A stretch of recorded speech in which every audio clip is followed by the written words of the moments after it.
दोस्तों, बॉलीवुड की हिस्ट्री में कई ऐसे प्रोजेक्ट हैं जिनके अनाउंसमेंट के समय ही बस इतना हाई हो जाता था, जिनसे फैंस का एक्साइटमेंट स्काई हाई हो जाता था।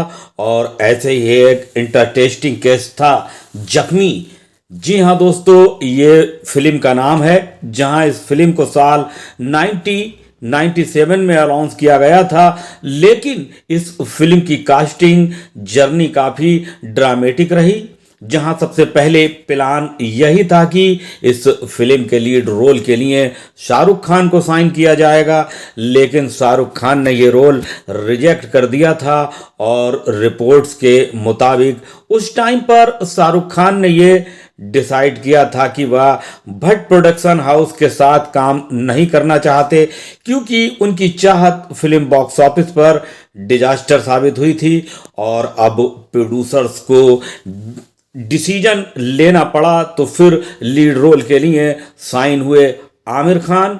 और फीमेल लीड की बात करें तो पहले पूजा भट्ट को इस आलिशा के रोल के लिए साइन करने का प्लान था, लेकिन फाइनली डिसीजन में रोल गया रानी मुखर्जी के पास। और फिर बाद में इस फिल्म का टाइटल भी चेंज कर दिया गया, और यह फिल्म साल 1998 में गुलाम के नाम से रिलीज हुई। तो सोचिए, एक फिल्म जिसमें शाहरुख खान होते तो शायद उसका टोन और स्टाइल कई लेवल ऊपर होता, लेकिन आमिर खान और रानी मुखर्जी की पेयरिंग ने इस फिल्म को इंसाइट और इमोशनल एक्शन ड्रामा बनाया, जो बॉक्स ऑफिस पर सुपरहिट थी। साबित भी हुई थी ये सुपरहिट फिल्म।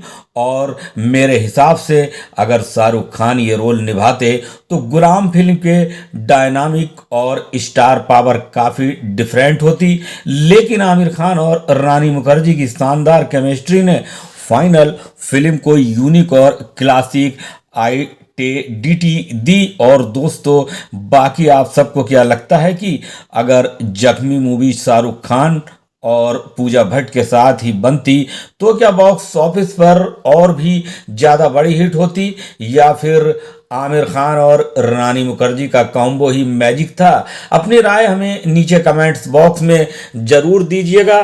तो दोस्तों, जैसा कि आप जख्मी नाम की फिल्म तो नहीं देख पाए, जो कि बनती आमिर खान, पूजा भट्ट या शाहरुख खान को लेके बनने वाली थी। और दोस्तों, इसका टाइटल बदलकर जो फिल्म बनी वो फिल्म अवेलेबल है, वो फिल्म आप देख सकते हैं। और उस फिल्म के बारे में हम आपको बताने जा रहे हैं। बस दोस्तों, आप बने रहें हमारे साथ। अभी हम इस फिल्म का टाइटल बदलकर जो फिल्म बनी, जिसमें आमिर खान और रानी मुखर्जी को हीरो हीरोइन लिया गया, वो फिल्म भी बहुत अच्छी फिल्म गई थी। उस फिल्म का नाम क्या है, ये हम आगे चल के बताएंगे। बस आप बने रहें हमारे साथ। तो चलिए दोस्तों, आप शाहरुख खान और पूजा भट्ट को लेकर जो ये फिल्म बनने वाली थी वो तो आप नहीं देख सकते, मगर इस फिल्म का टाइटल बदलकर जो फिल्म बनी थी, हम उस फिल्म के बारे में आपको जानकारी देते हैं। विकिपीडिया के अनुसार 1998 की फिल्म गुलाम, जी हाँ दोस्तों, इस फिल्म का टाइटल बदलकर गुलाम रख दिया गया था। फिर आमिर खान को लिया गया शाहरुख खान की जगह, और फिल्म में पूजा भट्ट की जगह लिया गया था रानी मुखर्जी को। तो दोस्तों, 1998 की फिल्म गुलाम सिद्धार्थ यानी आमिर खान नामक एक लापरवाह बॉक्सर की कहानी है, जो स्थानीय डॉन रौनक सिंह के लिए काम करता है। ये एक बॉक्सिंग पर फिल्म आधारित थी। और जब गैंगस्टर आलिशा यानी रानी मुखर्जी के भाई को मार देते हैं, तो सिद्धार्थ की अंतरात्मा जाग उठती है। वह भाई की हत्या का बदला लेने और अन्याय के खिलाफ खड़ा होने का फैसला करता है, जिससे वह एक जिम्मेदार और निडर व्यक्ति बन जाता है। फिर कहानी शुरू होती है यहाँ से। फिल्म गुलाम की हिंदी कहानी कुछ इस तरह से थी कि सिद्धार्थ आमिर खान अपने भाई जय के दबाव में एक अपराधी रौनक सिंह यानी कि सारा सक्सेना के लिए काम करता है, जो पूरे इलाके में हफ्ता वसूली और आतंक फैलाता है। वहीं फिल्म में रोमांस और बदलाव भी दिखाए गए हैं। सिद्धार्थ को आलिशा यानी रानी मुखर्जी से प्यार हो जाता है, जो एक निडर लड़की है। जब रानी मुखर्जी आलिशा के भाई की हत्या करते हैं तो सिद्धू यानी अपनी पुरानी ज़िंदगी छोड़कर न्याय के लिए लड़ता है। और दोस्तों, इस फिल्म का जो एंड था यानी क्लाइमैक्स था, वो बहुत ही बेहतरीन तरीके से फिल्माया गया था। अंत में सिद्धू यानी पुलिस और जनता के सहयोग से रौनक सिंह को सलाखों के पीछे भेज देता है और अपने भाई की गलतियों को सुधारता है। फिल्म की कुछ विशेषताएं ये थीं। ये फिल्म 1954 की Hollywood film On the Waterfront प्रेरित है। फिल्म का मशहूर गाना आती है क्या खंडाला और आमिर खान का चलती ट्रेन की और दौड़ने वाला स्टैंड बहुत प्रसिद्ध हुआ। वहीं इस फिल्म के हम पुरस्कारों के बारे में बात करें तो 44वें फिल्म फेयर अवार्ड में इसे 6 नामांकन मिले थे। ये एक एक्शन थ्रिलर फिल्म है जो सिद्धार्थ के गुलाम गैंगस्टर का से एक स्वतंत्र और जागरूक नागरिक बनने के सफ़र को दिखाते हैं। और दोस्तों, इस फिल्म में जो मेन हीरो थे वो आमिर खान और रानी मुखर्जी। तो दोस्तों, जैसा कि हमने आपको बताया, गुलाम फिल्म विक्रम भट्ट द्वारा निर्देशित 1998 की एक भारतीय हिंदी भाषा की एक्शन फिल्म है। फिल्म में आमिर खान और रानी मुखर्जी मुख्य भूमिकाओं में हैं।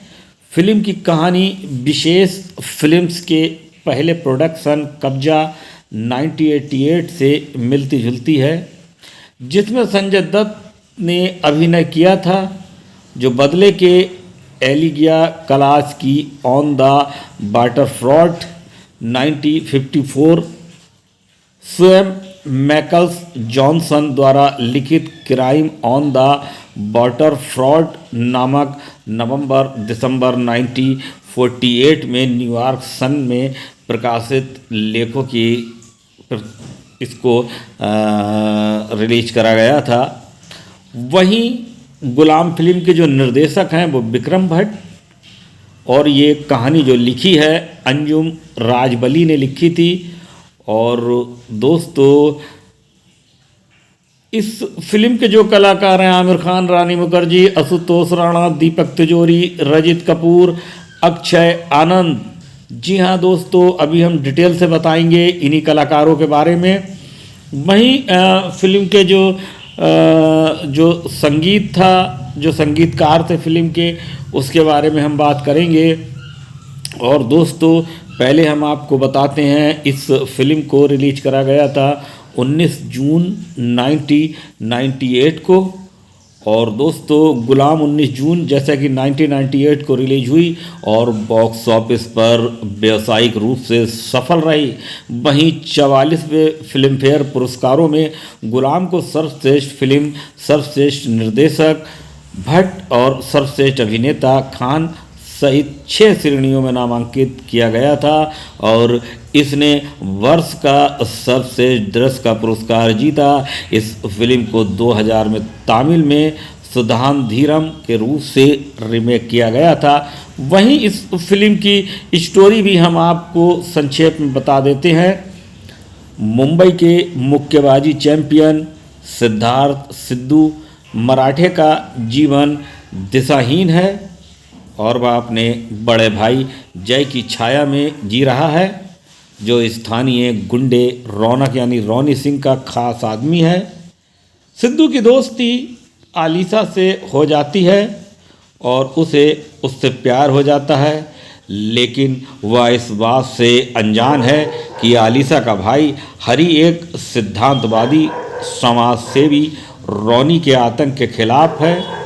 जब सिद्धू अनजाने में हरी को रौनी द्वारा रची गई एक घातक साजिश में फंसा लेता है, तो हरी अपराध बोध से ग्रस्त हो जाता है, लेकिन जय के प्रति अपनी वफादारी के कारण शुरू में रानी के खिलाफ गवाही देने से इनकार कर देता है। रानी की अवैध गतिविधियों को संरक्षण देने के लिए जय के आदेश पर मुक्केबाजी मैच हराने के बाद सिद्धू अपने परिवार के कार्यपूर्ण इतिहास का सामना करता है और अन्याय के खिलाफ लड़ने का संकल्प लेता है। आलिशा से अलगाव और रानी द्वारा जय की हत्या सहित व्यक्तिगत और भावनात्मक नुकसानों के बावजूद सिद्धू अदालत में रानी के खिलाफ गवाही देता है। वहीं सिद्धू ने रानी को सार्वजनिक मुक्केबाजी मुकाबले के लिए चुनौती दी है, उसे हराया और स्थानीय समुदाय को रानी के अत्याचार के खिलाफ खड़े होने के लिए प्रेरित किया। इस सामूहिक प्रतिरोध ने रानी और उसके गिरोह को भागने पर मजबूर कर दिया, जो समुदाय की शक्तिकरण और सिद्धू के एक साहसी नेता के रूप में परिवर्तन का संकेत था। और दोस्तों, हम बात करेंगे अब इस फिल्म के कलाकारों के बारे में। तो पहले हम बताते हैं आमिर खान का फिल्म में क्या नाम था। सिद्धार्थ मराठे सिद्धू के रूप में आमिर खान हमें पर्दे पर देखने को मिले थे। वहीं आलिशा मतफलाल के रूप में रानी मुखर्जी, मोना घोष सेट्टी द्वारा डब की गई आवाज़। और दोस्तों, चार्ली के रूप में दीपक तिजोरी, सरस सक्सेना रौनक रोनी सिंह के रूप में। वहीं आलिशा के भाई हरी मोफत लाल के रूप में अक्षय आनंद, सिद्धार्थ के भाई जयदेव जय मराठे के रूप में रजित कपूर। वहीं सिद्धार्थ की वकील फातिमा मैडम के रूप में मीता वरिष्ठ, सिद्धार्थ के पिता विश्वनाथ मराठे के रूप में दिलीप ताहिल। वहीं दोस्तों, विशेष उपस्थिति में थे ये आलिशा के पिता अशोक मोफतलाल के रूप में राजू खेर, श्याम सुंदर अग्रवाल के रूप में आशुतोष राणा, ये विशेष भूमिका में थे फिल्म में। वहीं कमलेश ओझा अविनाश के रूप में, दयाशंकर पांडे, अमीन हाजी ब्लैक टाइगर बॉक्सिंग चैंपियन के रूप में, पृथ्वी जुत्तीस, शेख सामी, राहुल सिंह। और फिल्म के उत्पाद के बारे में बात करते हैं। गुलाम की शूटिंग जून 1997 में शुरू हुई। अगस्त के मध्य तक मुंबई के फिल्म सिटी में विशेष रूप से बनाए गए सेट पर एक सप्ताह का कार्यक्रम पूरा हो गया था। एक प्रकार की रानी मुखर्जी की आवाज़ मोना सेट्टी ने डब की थी। उनकी आवाज़ काफ़ी ऊंची थी। जब उनसे पूछा गया क्या फिल्म में उनकी आवाज़ का इस्तेमाल ना करने के निर्देश के फैसले ने उन्हें प्रभावित किया, तो उन्होंने कहा कि उनकी आवाज़ डब की गई क्योंकि ये किरदार के अनुकूल नहीं थी। वहीं हम इस फिल्म के स्टैंड में के बारे में अगर आपसे बात करें तो फिल्म के एक दृश्य में आमिर रेल पटरी पर आती हुई ट्रेन की ओर दौड़ते हुए दिखाई देते हैं और ट्रेन उनसे कुछ ही फीट की दूरी से निकल जाती है क्योंकि वह पटरी से कूद जाते हैं। आमिर और ट्रेन के बीच केवल 1.3 सेकंड का अंतर था। यह स्टैंड वास्तव में आमिर खान ने खुद किया था। 44वें फिल्म फेयर पुरस्कारों में इसे वर्ष का सर्वश्रेष्ठ दृश्य या पुरस्कार मिला, लेकिन आमिर ने बाद में इस तरह का अनावश्यक जोखिम उठाने के लिए खुद की आलोचना की। इस दृश्य में संपादक बामन भोसले का काम आज तक हिंदी सिनेमा में सर्वश्रेष्ठ कार्यों में से एक माना जाता है। और दोस्तों, अब बात करते हैं फिल्म के संगीत पे। तो इस फिल्म का जो संगीत था वो जतिन ललित द्वारा बनाया गया था। और इसको हम बात करें इस गाने के, संगीत की रचना जतिन ललित ने की थी।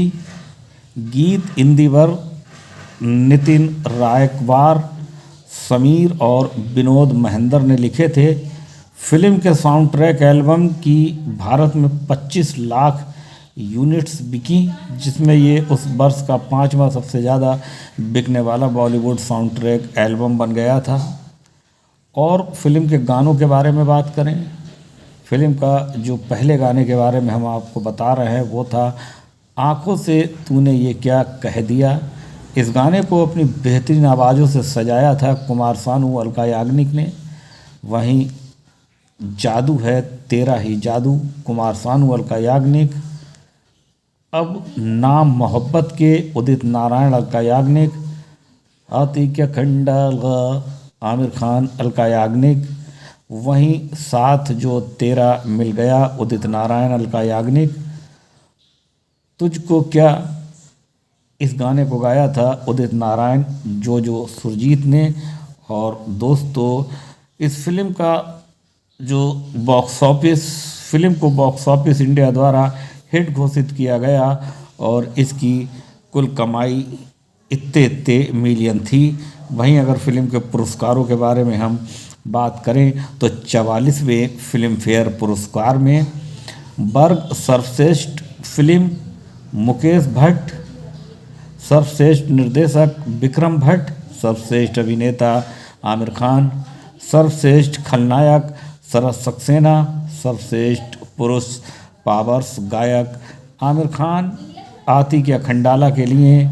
वहीं साल का सर्वश्रेष्ठ दृश्य ट्रेन रेस के दृश्य के लिए बीजू धनपालन, और ये जीता भी गया था। और सर्वश्रेष्ठ अभिनेता आमिर खान, सर्वश्रेष्ठ अभिनेत्री रानी मुखर्जी मनोनीत।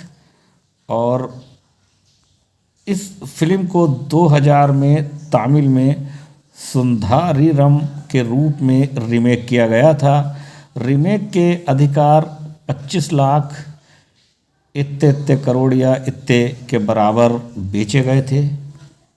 वहीं संदर्भ में इसके बारे में जो लोगों ने इसके लिए लिखा है कुछ हम आपको बताते हैं। गुलाम मूवी बॉक्स ऑफिस इंडिया, कब्जा remake the times of India, the telegraph Calcutta Kolkata, 7 दिन कृपया नकल ना करें को संग्रहित 11 मार्च 2018 को पुनः सेट पर गुलाम, स्क्रीन 15 अगस्त 1997, मूल से 14 सितंबर 2001 को संग्रहित 14 नवंबर 2018 को पुनः प्राप्त किया गया।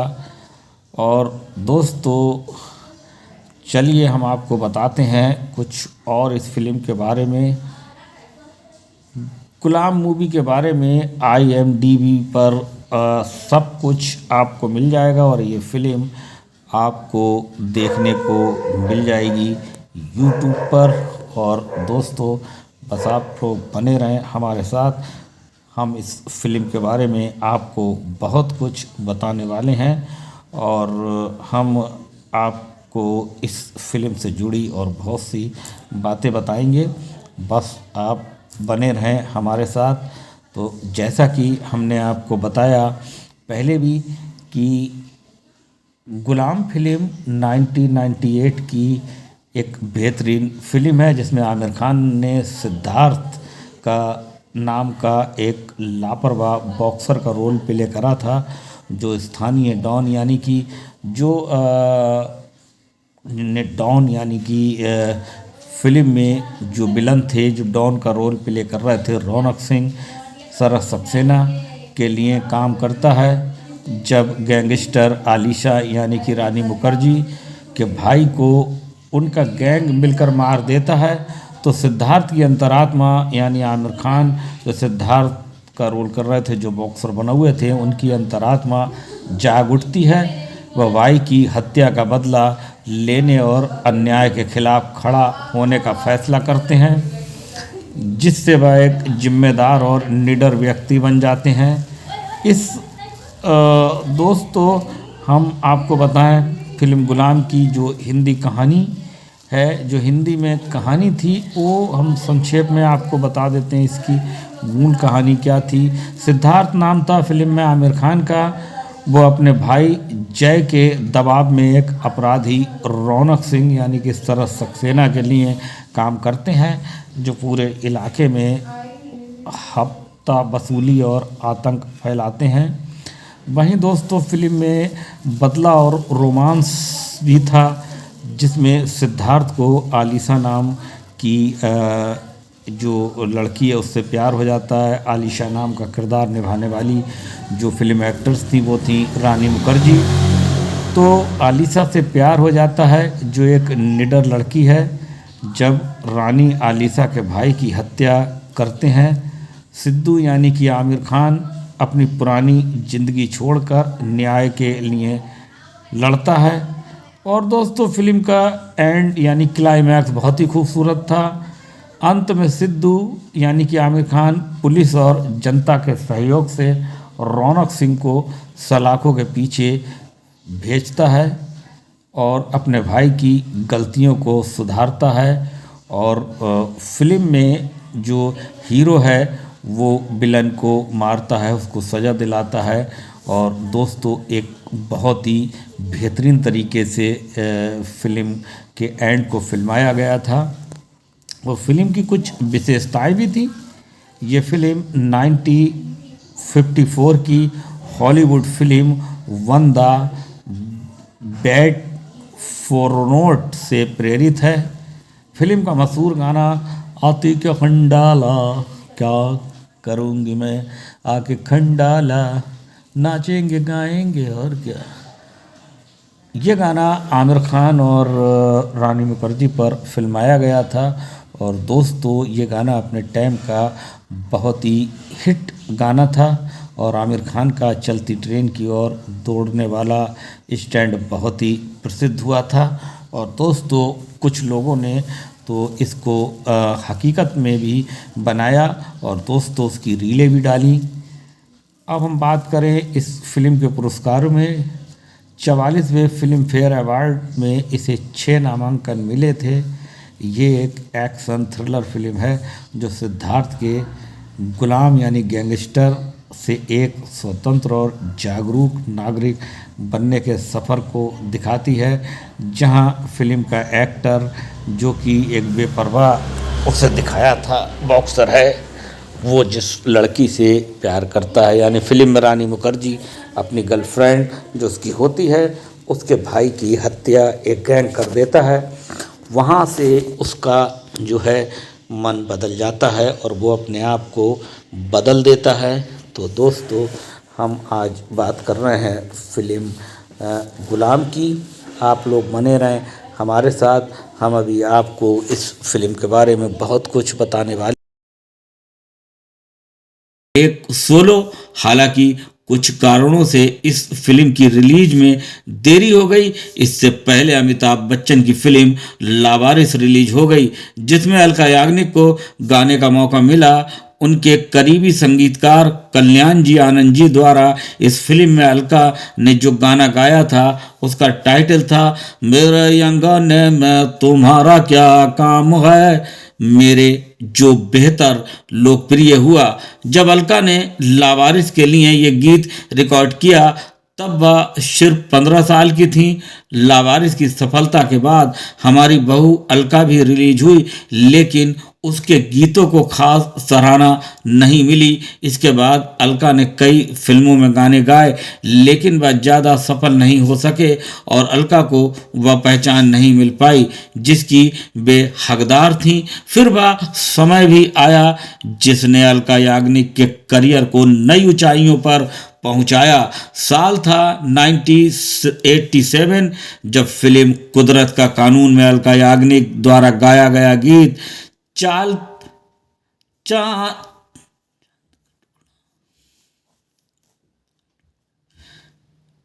चांद का टुकड़ा मेरे, लेकिन ये तो बस एक शुरुआत थी। साल 1988 में अलका याग्निक के करियर के लिए एक बड़ा मोड़ साबित हुआ। इसी साल उन्होंने अपनी सफलता का परचम लहराया। हम बात कर रहे हैं फिल्मों कयामत से कयामत तक और तेजाब की। फिल्म कयामत से कयामत तक में अलका याग्निक ने एक से बढ़कर एक मधुर गीत गाए।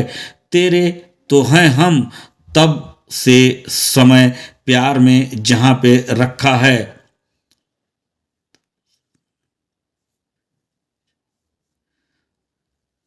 जबकि तेजाब में उनका गाया गीत एक दो तीन पूरे भारत में जबरदस्त लोकप्रिय हुआ। यही वह गीत था जिसने अलका याग्निक को एक पहचान दिलाई और उन्हें हर कोई पहचानने लगा। इसके बाद अलका याग्निक ने कभी पीछे मुड़कर नहीं देखा। उन्होंने लगातार हिट गाने दिए, चाहे साजन, फूल और कांटे, तू शायर है, उसमें मिलने को दिल करता है, रे बाबा, हर जगह अलका याग्निक की आवाज़ ने जादू बिखेरा। जैसे जैसे अलका याग्निक एक बड़ी स्टार बनती गई, वैसे वैसे उनके इर्द गिर्द विवाद भी बढ़ने लगे। दरअसल एक समय ऐसा आया जब अलका याग्निक और पहले से ही प्रसिद्ध मधुर आवाज़ की मलिका अनुराधा पौडवाल के बीच टकराव की खबरें सामने आने लगी। अलका का आरोप था कि अनुराधा पौडवाल उनकी आवाज़ में रिकॉर्ड किए गए गानों को अपनी आवाज़ में रिकॉर्ड करवाकर फिल्मों में शामिल करवा देती हैं और अलका की आवाज़ को हटा दिया जाता है। तो आखिर क्या थी पूरी हकीकत?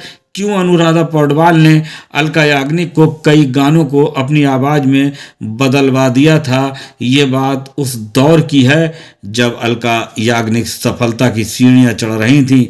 90 का दशक था और उस समय अनुराधा पौडवाल भी अपने करियर के शिखर पर थीं और एक से बढ़कर एक सुपरहिट गाने गा रही थीं।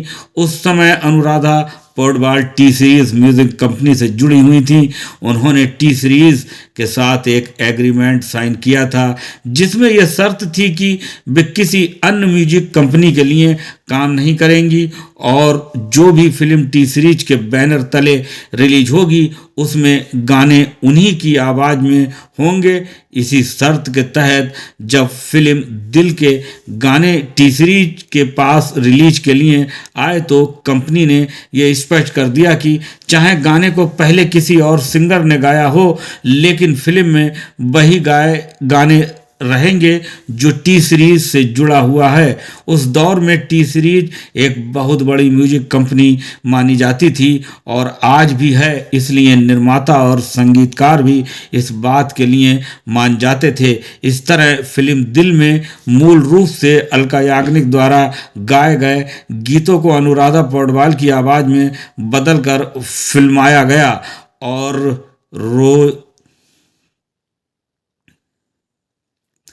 रिलीज किया गया।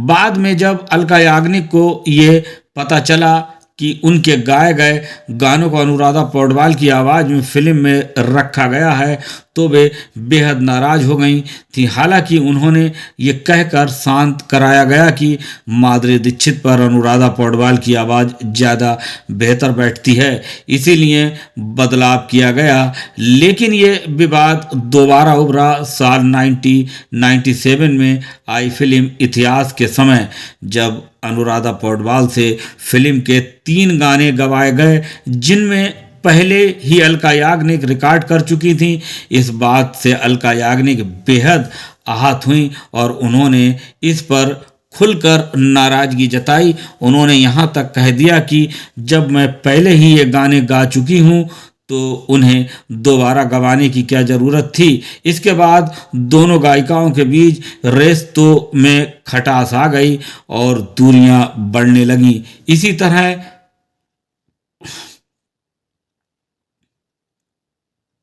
इसी तरह का एक और दिलचस्प वाकया उस समय सामने आया जब फिल्म कयामत से कयामत तक के गाने रिकॉर्ड हो रहे थे। रिकॉर्डिंग के दौरान अभिनेता आमिर खान स्टूडियो में मौजूद थे। बार बार आमिर की नज़रें अलका याग्निक की ओर जाती थीं, जिससे अलका थोड़ा सहम हो गई थीं। उन्होंने असहज हो गई थीं। उन्होंने इशारों में आमिर खान को स्टूडियो से बाहर जाने का संकेत दे दिया। आमिर भी स्थिति को समझते हुए बिना कुछ कहे चुपचाप स्टूडियो से बाहर चले गए। जब फिल्म क़यामत से क़यामत तक रिलीज हुई तो अलका याग्निक के साथ साथ अभिनेता आमिर खान भी रातों रात एक बड़े स्टार बन गए। उसी समय अलका याग्निक को यह एहसास हुआ कि वही लड़का जो रिकॉर्डिंग के समय स्टूडियो में उन्हें बार बार देख रहा था, दरअसल वही इस फिल्म का हीरो था, आमिर खान। खैर, किस्मत कब किसे कहाँ पहुंचा दे कोई नहीं कह सकता। अलका याग्निक ने न सिर्फ अपनी आवाज़ से दर्शकों के दिलों पर जगह बनाई, बल्कि उनकी निजी जिंदगी भी काफ़ी सुर्खियों में रही। जब उनका सुपरहिट गाना 1 2 3 फिल्म तेजाब रिलीज हुई और पूरे देश में छा गया, उसी दौरान अलका याग्निक की जिंदगी में प्यार भी दस्तक दे चुका था। ये बात उस समय की है जब अलका अपनी माँ के साथ उनकी एक सहेली के घर गई थी। वहीं उनकी मुलाकात उस सहेली के भतीजे नीरज कपूर से हुई। नीरज कपूर जो मेघालय के सिंगोम में एक बिजनेसमैन थे। अलका याग्निक को पहली नज़र में ही उन्हें लगने लगा। उसके बाद दोनों के बीच बातचीत का सिलसिला शुरू हो गया। दूरी जरूर थी, लेकिन दिलों की नज़दीकियां धीरे धीरे बढ़ने लगीं। अलका याग्निक ने एक इंटरव्यू में बताया था कि वे दोनों लैंडलाइन फ़ोन पर रात रात भर बातें किया करते थे और कभी कभी तो ये बातचीत घंटों चलती थी। अलका याग्निक और नीरज कपूर के बीच का प्यार शुरू तो हो गया था, लेकिन उनकी भनक उसके घर वालों को नहीं थी। पर कहते हैं ना कि प्यार छुपाए नहीं छुपता। जब दोनों को लैंडलाइन फ़ोन का बिल अचानक बहुत ज़्यादा आने लगा, तब जाकर घर वालों को इस रिश्ते की जानकारी हुई। इस बात पर अलका याग्निक को उनकी माँ से कड़ी डांट भी पड़ी, लेकिन तब तक अलका और नीरज एक दूसरे के लिए पूरी तरह समर्पित हो चुके थे। दोनों के साफ शब्दों में कह दिया था कि अगर शादी करेंगे तो बस एक दूसरे से ही, वरना किसी से नहीं। आखिरकार दोनों की जिद के आगे घर वालों को झुकना पड़ा, लेकिन असली चिंता कुछ और थी। अलका याग्निक के घर वालों को डर था कि शादी के बाद अलका को सिंगंग, जहां नीरज कपूर का सारा बिजनेस था, शिलोंग, जहां नीरज कपूर का सारा बिजनेस था, शिफ्ट होना पड़ेगा, जिससे उसका संगीत करियर प्रभावित हो सकता है। दूसरी ओर नीरज कपूर भी शिलोंग में अपने कारोबार में व्यस्त थे और उनके लिए मुंबई शिफ्ट होना आसान नहीं था। इसी कारण वे परिवार शुरू में इस शादी के खिलाफ था, लेकिन प्यार के सामने हर दीवार कमज़ोर पड़ जाती है। और फिर साल 1989 में दोनों की शादी हो गई। शादी के बाद अलका और नीरज लगभग 2 महीने तक साथ रहे।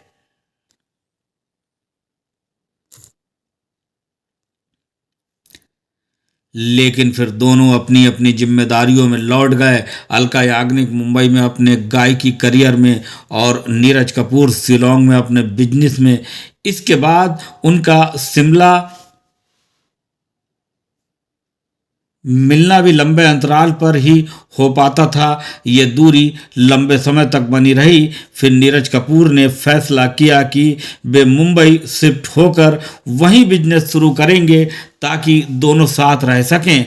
उन्होंने मुंबई में अपना नया कारोबार शुरू भी किया, लेकिन दुर्भाग्य उन्हें इसमें काफ़ी नुकसान झेलना पड़ा। मुंबई में बिजनेस में नुकसान होने के बाद नीरज कपूर वापस शिलोंग लौट गए। शादी के कुछ समय बाद अलका याग्निक ने एक बेटी को जन्म दिया, जिसका नाम रखा गया सायसा कपूर। सायसा संगीत की दुनिया से दूर ही रहीं।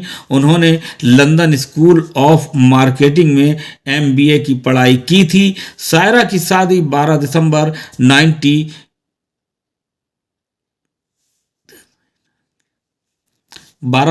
को हुई थी।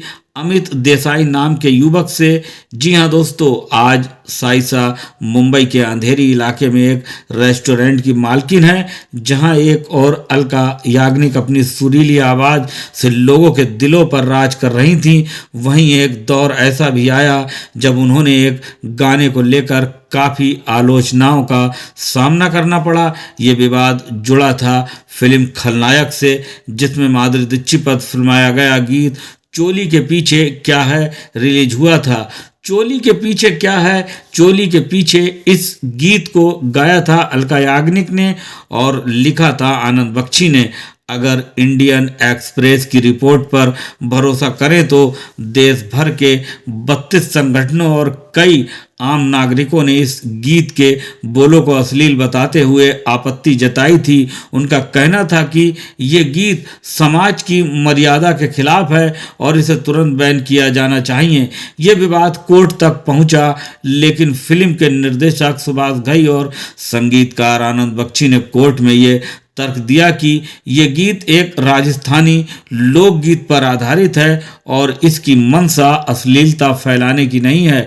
इस पूरे विवाद का नतीजा ये हुआ कि गाने को जबरदस्त पब्लिसिटी मिल गई और ये गीत साल 1993 का सबसे ज़्यादा बिकने वाला और सुना जाने वाला गाना बन गया। इस गाने में जहां माधुरी दीक्षित की लोकप्रियता को और ऊंचाइयों पर पहुंचा दिया, वहीं अलका याग्निक की गायकी को भी एक नई पहचान दी और उनके करियर को एक बड़ा मुकाम दिया।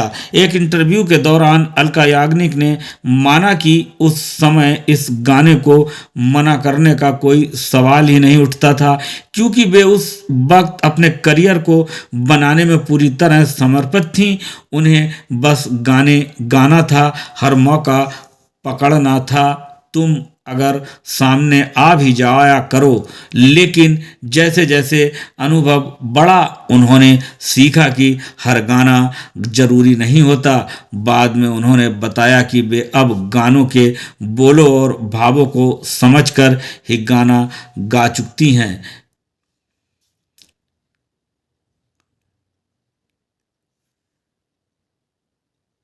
समझकर ही गाना चुनती हैं। हम प्यार हैं तुम्हारे, दिलदार हैं तुम्हारे। हालांकि अलका याग्निक ने सैकड़ों सुपरहिट गाने गाए, लेकिन एक गाना ऐसा भी है जिसे मना करने का आज भी उन्हें अफसोस होता है। जी हाँ, हम बात कर रहे हैं फिल्म रोजा की। ये एक तमिल फिल्म थी जिसे हिंदी में डब करके भी रिलीज किया गया था। इसके संगीतकार थे AR रहमान, जिन्होंने हिंदी वर्जन के लिए गानों की रिकॉर्डिंग के दौरान अलका याग्निक को कॉल किया था।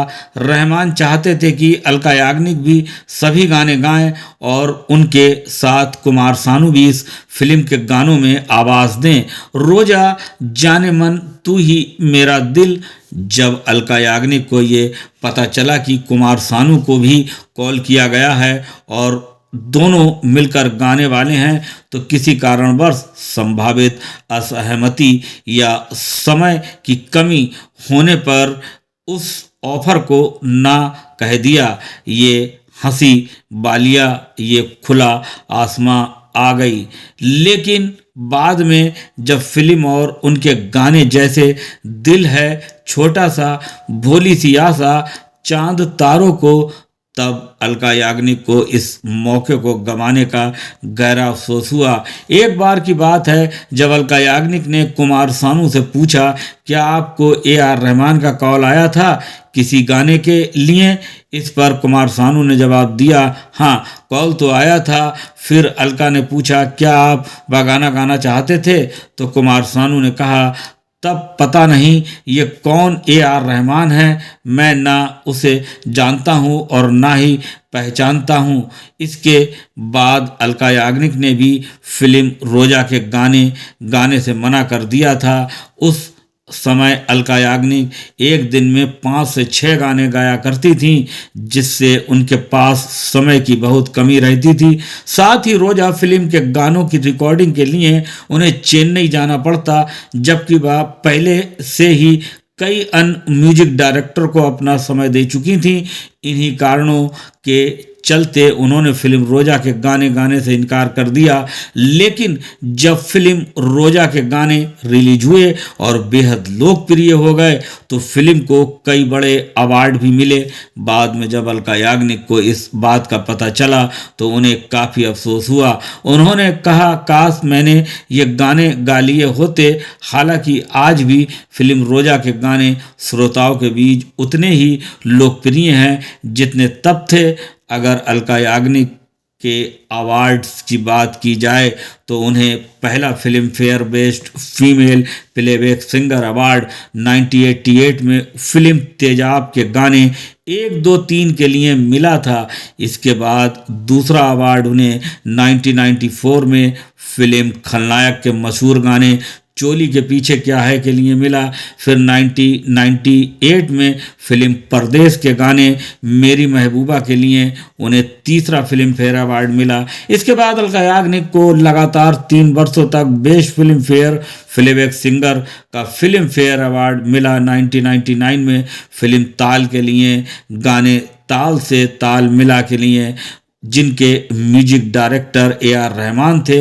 2000 में फिल्म धड़कन के गाने दिल तो ये कहता है दिल से के लिए, और 2001 में फिल्म लगान के गाने ओरी छोरी के लिए इस फिल्म के म्यूजिक डायरेक्टर भी AR रहमानी थे। अलका याग्निक को 7 बना और आखिरी फिल्म फेयर अवार्ड फिल्म हम तुम 2004 के टाइटल सॉन्ग हम तुम के लिए मिला था। साथ ही अलका याग्निक को 2 नेशनल अवार्ड भी मिल चुके हैं। पहला अवार्ड उन्हें 1993 में आई फिल्म हम है राही प्यार के लिए गीत घूंघट की आड़ के लिए मिला था। दूसरा राष्ट्रीय पुरस्कार उन्हें 1998 में फिल्म कुछ कुछ होता है कि टाइटल सॉन्ग कुछ होता है के लिए मिला। इसके अलावा अलका याग्निक को ऐसे कई प्रतिष्ठित अवार्ड मिल चुके हैं जिनकी गिनती कर पाना मुश्किल है, लेकिन उनका सबसे बड़ा और ऐतिहासिक सम्मान आज भी दुनिया देख रही है। यूट्यूब ग्लोबल म्यूजिक चार्ट में अलका याग्निक पिछले कई वर्षों से नंबर 1 पोजीशन पर बनी हुई हैं। 17 बिलियन बार सुना जा रहा है, जो कि अपने आप में एक वर्ल्ड रिकॉर्ड है। इतना ही नहीं, हर सप्ताह 360 से 400 मिलियन बार उनके गाने स्ट्रीम किए जाते हैं। भले ही आज कोई भी नया सिंगर इतना ही बड़ा हिट क्यों ना हो दे, लेकिन यूट्यूब पर हर समय नंबर 1 पर अलका याग्निक ही रहती हैं। उनके बाद उदित नारायण और कुमार सानू का नाम दूसरे और तीसरे स्थान पर आता है, यानी कि टॉप 3 में 90 के इन तीनों जादूगरों की ही राज छिपे कई सालों से कायम है। अलका याग्निक, कुमार सानू, उदित नारायण तो दोस्त भी थे। हमारी एक छोटी सी कोशिश अलका याग्निक के संगीत जीवन को सामने की लाने की थी। आपको ये जानकारी कैसी लगी? कृपया हमें कमेंट बॉक्स में अपनी राय जरूर दें। वीडियो अच्छा लगा हो तो लाइक करें, चैनल को सब्सक्राइब करें और जुड़ें हमारे साथ अगली वीडियो में, जहां हम किसी और बड़े गायक की अनसुनी बातें लेकर आप लोगों तक हाजिर होंगे। तो दोस्तों मैं मिलूंगा आपको ऐसी ही किसी दूसरी बेहतरीन सी वीडियो के साथ इसी चैनल पर। इसके लिए धन्यवाद। हेलो। हिंदी सिनेमा में ऐसा कई बार होता है कि कोई स्क्रिप्ट बार बार रिजेक्ट होती है और कोई भी प्रोड्यूसर उस पर पैसे लगाने के लिए तैयार नहीं होता है। बाद में इसी रिजेक्टेड स्क्रिप्ट पर जब फिल्म बनती है तो हर कोई फिल्म की कामयाबी देखकर हैरान रह जाता है। दोस्तों, एक ऐसी ही फिल्म है जिसका एक गाना इतना बड़ा हिट होता है जिसे बॉलीवुड से लेकर पाकिस्तान में भी कॉपी किया गया था। और दोस्तों, हम आपको बताएं, इस गाने पर बहुत से रिमिक्स भी बने हैं। 70 के दशक में एक ऐसी फिल्म आई थी जिसकी स्क्रिप्ट पर उस समय के हर बड़े फिल्म निर्माता के पास पहुंची और उन निर्माताओं ने उस फिल्म को रिजेक्ट कर दिया। रिलीज होते ही वह बॉक्स ऑफिस पर तहलका मचा गई। इस फिल्म में विलेन पहली बार हीरो बन के पर्दे पे आया था। ये फिल्म कौन सी थी, फिल्म का नाम और वो गाना कौन सा था जिसे बॉलीवुड से लेकर पाकिस्तान में भी कॉपी किया गया था? आइए दोस्तों जानते हैं। 70 का दशक कई बॉलीवुड सितारों की जिंदगी में नई रोशनी लेकर आया। देवानंद और राजेश खन्ना साहब का स्टारडम जहां 1975 के बाद ढलान पर आ गया था, वहीं अमिताभ बच्चन, विनोद खन्ना जैसे नए बॉलीवुड स्टार तेजी से उभरे। वही करियर की शुरुआत में निगेटिव रोल से सुर्खियां बटोरने वाले शत्रुघ्न सिन्हा इसी दशक के हीरो बन गए। 1976 की एक फिल्म ने शत्रुघ्न सिन्हा की तकदीर हमेशा के लिए बदल दी। 1976 में एक ऐसी फिल्म आई जो रिजेक्टेड स्क्रिप्ट पर बनाई गई थी। ये फिल्म थी काली चरण। तुम जो नहीं जानते कि मैं काली का चरण हूँ। 7 फरवरी 1976 में रिलीज फिल्म काली चरण में शत्रुघ्न सिन्हा, रीना राय, अजीत मदनपुरी डैनी लीड रोल में थे। ये एक एक्शन थ्रिलर मूवी थी जिसका डायरेक्शन सुभाष घई ने किया था।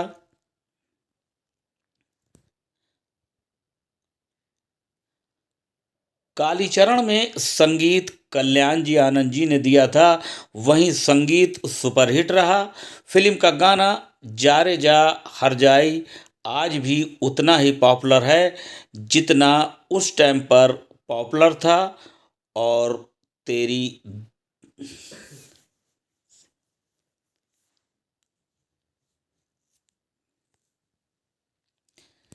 गीतकार गीतकार इंद्रजीत सिंह, तुलसी और रविंद्र जैन जी थे।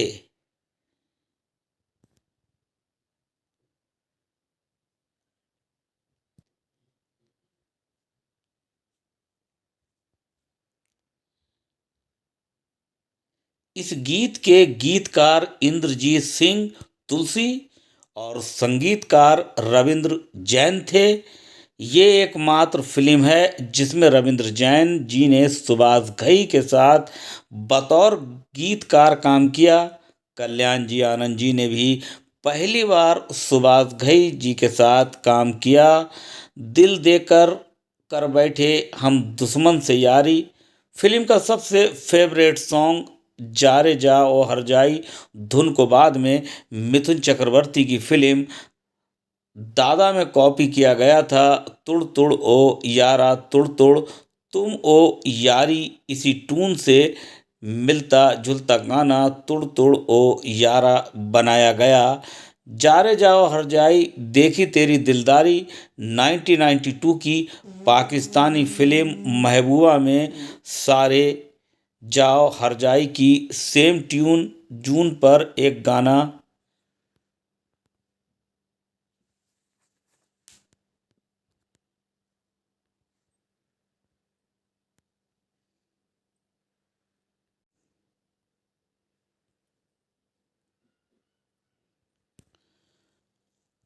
जा रे जा ओ हर जाई देखी तेरी दिलदारी 1992 की पाकिस्तानी फिल्म महबूबा में जा रे जा ओ हर जाई की सेम ट्यून पर एक गाना जा रे जा ओ दीवाने बनाया गया के नाम से पाले। बाद में इस गाने के कई रिमिक्स भी बनाए गए।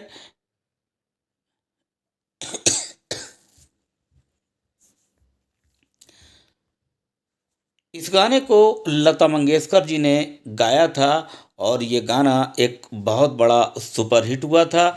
इस गाने को आज भी लोग पसंद करते हैं। ये गाना उतना ही लोकप्रिय है जितना उस टाइम पे था। तो दोस्तों कैसी लगी हमारे द्वारा दी गई इस वीडियो में जानकारी? क्या आपने इस गाने को सुना है? अगर सुना है तो क्या ये गाना आपका भी फेवरेट है? क्या क्या ये गाना आपका भी फेवरेट है? अगर हाँ तो हमें आप अपनी राय कमेंट्स बॉक्स में ज़रूर दें। और अगर आप इस विषय में या इस गाने के बारे में कुछ बताना चाहते हैं तो आप प्लीज़ अपनी राय कमेंट्स बॉक्स में दें। मैं मिलूँगा ऐसी ही कोई दूसरी वीडियो लेकर इसी चैनल पर। तो दोस्तों 1998 की फिल्म गुलाम सिद्धार्थ यानी आमिर खान नामक एक लापरवाह बॉक्सर की कहानी है जो स्थानीय डॉन रौनक सिंह के लिए काम करता है। ये एक बॉक्सिंग पर फिल्म आधारित थी और जब गैंगस्टर आलिशा यानी रानी मुखर्जी के भाई को मार देते हैं तो सिद्धार्थ की अंतरात्मा जाग उठती है। वह भाई की हत्या का बदला लेने और अन्याय के खिलाफ खड़ा होने का फैसला करता है, जिससे वह एक जिम्मेदार और निडर व्यक्ति बन जाता है। फिर कहानी शुरू होती है यहाँ से। फिल्म गुलाम की हिंदी कहानी कुछ इस तरह से थी कि सिद्धार्थ आमिर खान अपने भाई जय के दबाव में एक अपराधी रौनक सिंह यानी कि सरस सक्सेना के लिए काम करता है, जो पूरे इलाके में हफ्ता वसूली और आतंक फैलाता है। वहीं फिल्म में रोमांस और बदलाव भी दिखाए गए हैं। सिद्धार्थ को आलिशा यानी रानी मुखर्जी से प्यार हो जाता है, जो एक निडर लड़की है। जब रानी मुखर्जी आलिशा के भाई की हत्या करते हैं तो सिद्धू यानी अपनी पुरानी ज़िंदगी छोड़कर न्याय के लिए लड़ता है। और दोस्त इस फिल्म का जो एंड था यानी क्लाइमैक्स था वो बहुत ही बेहतरीन तरीके से फिल्माया गया था। अंत में सिद्धू यानी पुलिस और जनता के सहयोग से रौनक सिंह को सलाखों के पीछे भेज देता है और अपने भाई की गलतियों को सुधारता है। फिल्म की कुछ विशेषताएं ये थीं। ये फिल्म 1954 की Hollywood film On the Waterfront प्रेरित है। फिल्म का मशहूर गाना आती है क्या खंडाला और आमिर खान का चलती ट्रेन की ओर दौड़ने वाला स्टैंड बहुत प्रसिद्ध हुआ। वहीं इस फिल्म के हम पुरस्कारों के बारे में बात करें तो 44वें फिल्म फेयर अवार्ड में इसे 6 नामांकन मिले थे। ये एक एक्शन थ्रिलर फिल्म है जो सिद्धार्थ के गुलाम गैंगस्टर का से एक स्वतंत्र और जागरूक नागरिक बनने के सफ़र को दिखाते हैं। और दोस्तों इस फिल्म में जो मेन हीरो थे वो आमिर खान और रानी मुखर्जी। तो दोस्तों जैसा कि हमने आपको बताया, गुलाम फिल्म विक्रम भट्ट द्वारा निर्देशित 1998 की एक भारतीय हिंदी भाषा की एक्शन फिल्म है। फिल्म में आमिर खान और रानी मुखर्जी मुख्य भूमिकाओं में हैं। फिल्म की कहानी विशेष फिल्म्स के पहले प्रोडक्शन कब्जा 1988 से मिलती जुलती है, जिसमें संजय दत्त ने अभिनय किया था, जो बदले के एलिगिया कलास की ऑन द वाटर फ्रॉड 1954 स्वयं मैकल्स जॉनसन द्वारा लिखित crime on the water fraud नामक नवंबर-दिसंबर 1948 में न्यूयॉर्क सन में प्रकाशित लेखों की इसको रिलीज करा गया था। वहीं गुलाम फिल्म के जो निर्देशक हैं वो विक्रम भट्ट, और ये कहानी जो लिखी है अंजुम राजबली ने लिखी थी। और दोस्तों इस फिल्म के जो कलाकार हैं आमिर खान, रानी मुखर्जी, आशुतोष राणा, दीपक तिजोरी, रजित कपूर, अक्षय आनंद। जी हाँ दोस्तों, अभी हम डिटेल से बताएंगे इन्हीं कलाकारों के बारे में। वहीं फिल्म के जो संगीत था, जो संगीतकार थे फिल्म के, उसके बारे में हम बात करेंगे। और दोस्तों पहले हम आपको बताते हैं इस फिल्म को रिलीज करा गया था 19 जून 1998 को। और दोस्तों गुलाम 19 जून जैसा कि 1998 को रिलीज हुई और बॉक्स ऑफिस पर व्यावसायिक रूप से सफल रही। वहीं 44वें फिल्म फेयर पुरस्कारों में गुलाम को सर्वश्रेष्ठ फिल्म, सर्वश्रेष्ठ निर्देशक भट्ट और सर्वश्रेष्ठ अभिनेता खान सहित 6 श्रेणियों में नामांकित किया गया था। और इसने वर्ष का सर्वश्रेष्ठ दृश्य का पुरस्कार जीता। इस फिल्म को 2000 में तमिल में सुधांधीरम के रूप से रीमेक किया गया था। वहीं इस फिल्म की स्टोरी भी हम आपको संक्षेप में बता देते हैं। मुंबई के मुक्केबाजी चैंपियन सिद्धार्थ सिद्धू मराठे का जीवन दिशाहीन है। और वह अपने बड़े भाई जय की छाया में जी रहा है, जो स्थानीय गुंडे रौनक यानी रॉनी सिंह का खास आदमी है। सिद्धू की दोस्ती आलिशा से हो जाती है और उसे उससे प्यार हो जाता है, लेकिन वह इस बात से अनजान है कि आलिशा का भाई हरी एक सिद्धांतवादी समाज सेवी रॉनी के आतंक के खिलाफ है। जब सिद्धू अनजाने में हरी को रॉनी द्वारा रची गई एक घातक साजिश में फंसा लेता है, तो हरी अपराध बोध से ग्रस्त हो जाता है, लेकिन जय के प्रति अपनी वफादारी के कारण शुरू में रानी के खिलाफ गवाही देने से इनकार कर देता है। रानी की अवैध गतिविधियों को संरक्षण देने के लिए जय के आदेश पर मुक्केबाजी मैच हराने के बाद सिद्धू अपने परिवार के कार्यपूर्ण इतिहास का सामना करता है और अन्याय के खिलाफ लड़ने का संकल्प लेता है। आलिशा से अलगाव और रानी द्वारा जय की हत्या सहित व्यक्तिगत और भावनात्मक नुकसानों के बावजूद सिद्धू अदालत में रॉनी के खिलाफ गवाही देता है। वहीं सिद्धू ने रानी को सार्वजनिक मुक्केबाजी मुकाबले के लिए चुनौती दी है, उसे हराया और स्थानीय समुदाय को रानी के अत्याचार के खिलाफ खड़े होने के लिए प्रेरित किया। इस सामूहिक प्रतिरोध ने रानी और उसके गिरोह को भागने पर मजबूर कर दिया, जो समुदाय की शक्तिकरण और सिद्धू के एक साहसी नेता के रूप में परिवर्तन का संकेत था। और दोस्तों, हम बात करेंगे अब इस फिल्म के कलाकारों के बारे में।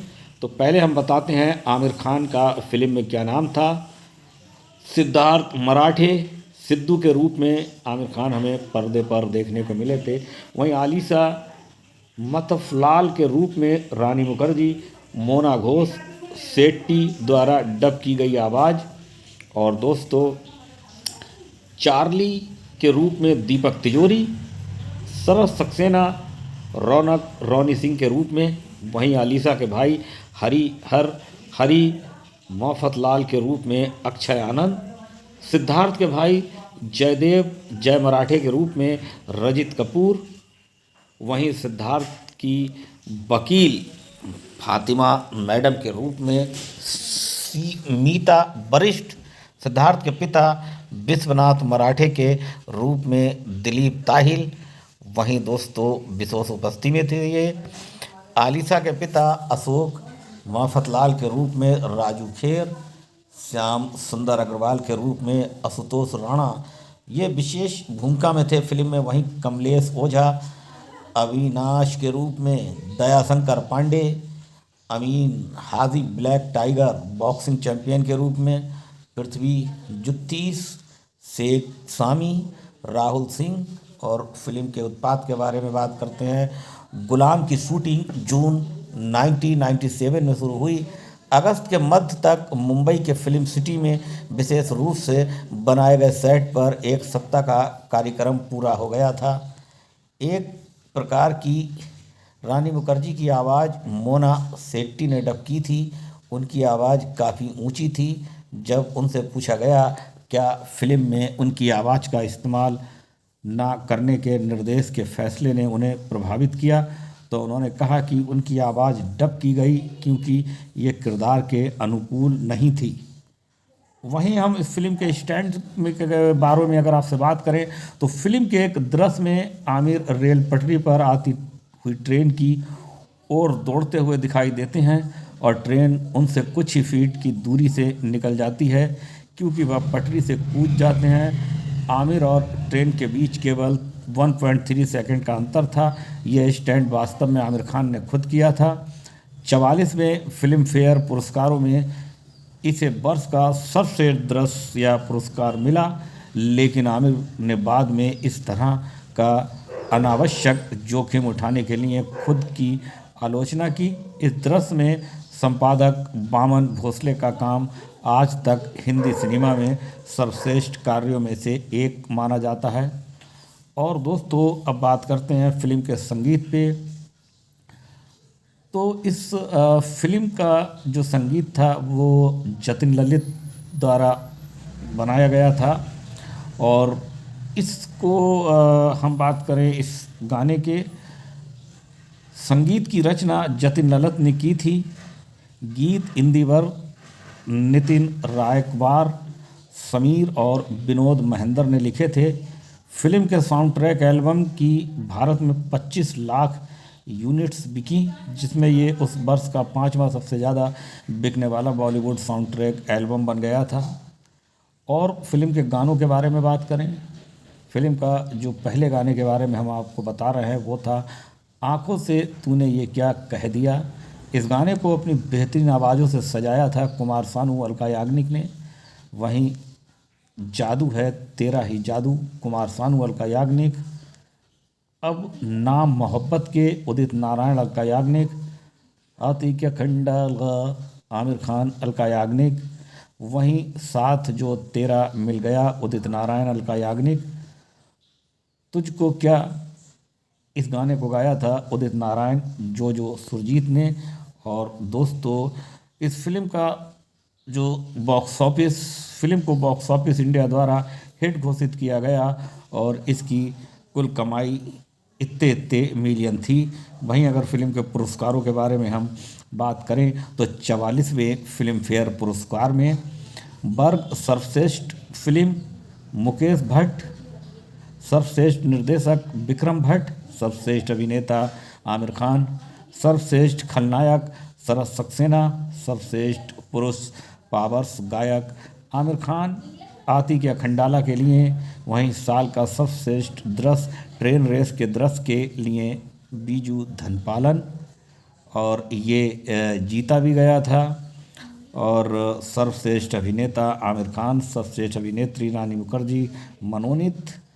और इस फिल्म को 2000 में तमिल में सुंदरीरम के रूप में रीमेक किया गया था। रीमेक के अधिकार 25 लाख इतने करोड़ या इतने के बराबर बेचे गए थे। वहीं संदर्भ में इसके बारे में जो लोगों ने इसके लिए लिखा है कुछ हम आपको बताते हैं। गुलाम मूवी बॉक्स ऑफिस इंडिया, कब्जा remake the times of India, the telegraph Calcutta Kolkata, 7 दिन कृपया नकल ना करें को संग्रहित 11 मार्च 2018 को पुनः सेट पर गुलाम, स्क्रीन 15 अगस्त 1997, मूल से 14 सितंबर 2001 को संग्रहित 14 नवंबर 2018 को पुनः प्राप्त किया गया। और दोस्तों चलिए हम आपको बताते हैं कुछ और इस फिल्म के बारे में। गुलाम मूवी के बारे में IMDb पर सब कुछ आपको मिल जाएगा और ये फिल्म आपको देखने को मिल जाएगी YouTube पर। और दोस्तों बस आप लोग बने रहें हमारे साथ, हम इस फिल्म के बारे में आपको बहुत कुछ बताने वाले हैं और हम आपको इस फिल्म से जुड़ी और बहुत सी बातें बताएंगे। बस आप बने रहें हमारे साथ। तो जैसा कि हमने आपको बताया पहले भी कि गुलाम फिल्म 1998 की एक बेहतरीन फिल्म है जिसमें आमिर खान ने सिद्धार्थ का नाम का एक लापरवाह बॉक्सर का रोल प्ले करा था, जो स्थानीय डॉन यानी कि फिल्म में जो विलन थे, जो डॉन का रोल प्ले कर रहे थे, रौनक सिंह सरस सक्सेना के लिए काम करता है। जब गैंगस्टर आलिशा यानी कि रानी मुखर्जी के भाई को उनका गैंग मिलकर मार देता है तो सिद्धार्थ की अंतरात्मा यानी आमिर खान जो सिद्धार्थ का रोल कर रहे थे, जो बॉक्सर बने हुए थे, उनकी अंतरात्मा जाग उठती है। वह भाई की हत्या का बदला लेने और अन्याय के खिलाफ खड़ा होने का फैसला करते हैं, जिससे वह एक जिम्मेदार और निडर व्यक्ति बन जाते हैं। इस दोस्तों हम आपको बताएं फिल्म गुलाम की जो हिंदी कहानी है, जो हिंदी में कहानी थी वो हम संक्षेप में आपको बता देते हैं। इसकी मूल कहानी क्या थी। सिद्धार्थ नाम था फिल्म में आमिर खान का। वो अपने भाई जय के दबाव में एक अपराधी रौनक सिंह यानी कि सरस सक्सेना के लिए काम करते हैं, जो पूरे इलाके में हफ्ता वसूली और आतंक फैलाते हैं। वहीं दोस्तों फिल्म में बदला और रोमांस भी था, जिसमें सिद्धार्थ को आलिशा नाम की जो लड़की है उससे प्यार हो जाता है। आलिशा नाम का किरदार निभाने वाली जो फिल्म एक्ट्रेस थी वो थी रानी मुखर्जी। तो आलिशा से प्यार हो जाता है जो एक निडर लड़की है। जब रानी आलिशा के भाई की हत्या करते हैं, सिद्धू यानी कि आमिर खान अपनी पुरानी ज़िंदगी छोड़कर न्याय के लिए लड़ता है। और दोस्तों फिल्म का एंड यानी क्लाइमैक्स बहुत ही खूबसूरत था। अंत में सिद्धू यानी कि आमिर खान पुलिस और जनता के सहयोग से रौनक सिंह को सलाखों के पीछे भेजता है और अपने भाई की गलतियों को सुधारता है। और फिल्म में जो हीरो है वो विलन को मारता है, उसको सज़ा दिलाता है। और दोस्तों एक बहुत ही बेहतरीन तरीके से फिल्म के एंड को फिल्माया गया था। और फिल्म की कुछ विशेषताएं भी थी। ये फिल्म 1954 की Hollywood film On the Waterfront प्रेरित है। फिल्म का मशहूर गाना आती क्या खंडाला, क्या करूँगी मैं आके खंडाला, नाचेंगे गाएंगे और क्या, ये गाना आमिर खान और रानी मुखर्जी पर फिल्माया गया था। और दोस्तों ये गाना अपने टाइम का बहुत ही हिट गाना था। और आमिर खान का चलती ट्रेन की ओर दौड़ने वाला स्टैंड बहुत ही प्रसिद्ध हुआ था। और दोस्तों कुछ लोगों ने तो इसको हकीकत में भी बनाया और दोस्तों उसकी रीलें भी डाली। अब हम बात करें इस फिल्म के पुरस्कारों में, 44वें फिल्म फेयर अवार्ड में इसे 6 नामांकन मिले थे। ये एक एक्शन थ्रिलर फिल्म है जो सिद्धार्थ के गुलाम यानी गैंगस्टर से एक स्वतंत्र और जागरूक नागरिक बनने के सफ़र को दिखाती है। जहां फिल्म का एक्टर जो कि एक बेपरवाह उसे दिखाया था बॉक्सर है, वो जिस लड़की से प्यार करता है यानी फिल्म में रानी मुखर्जी अपनी गर्लफ्रेंड जो उसकी होती है उसके भाई की हत्या एक गैंग कर देता है। वहाँ से उसका जो है मन बदल जाता है और वो अपने आप को बदल देता है। तो दोस्तों आज हम आपको बताने जा रहे हैं 90 के दशक की एक ऐसी बॉलीवुड मूवी के बारे में जिसका सफ़र, टाइटल और स्टार कास्ट इन दोनों ही लेवल पर काफ़ी ड्रामेटिक रहा। और इस मूवी का ओरिजिनल नाम था आवाज़ और ये प्रोजेक्ट साल 1995 में लॉन्च किया गया था। और इसकी इनिशियल कास्ट भी संजय दत्त, पूजा भट्ट और नसरुद्दीन शाह, और उस टाइम संजय दत्त एक बिग स्टार थे। लेकिन वो फैंस उनके करियर का काफ़ी डिलीट टाइम था, लेकिन वो उनके करियर का काफ़ी डिफ़िकल्ट टाइम था जहां उनको रेगुलरी कोर्ट रिपोर्ट करना पड़ता था, जिसकी वजह से उन्हें डेट्स मैनेज करना काफ़ी मुश्किल हो गया था। और फिर आखिरकार उन्हें आवाज़ फिल्म से बैकआउट करना पड़ा।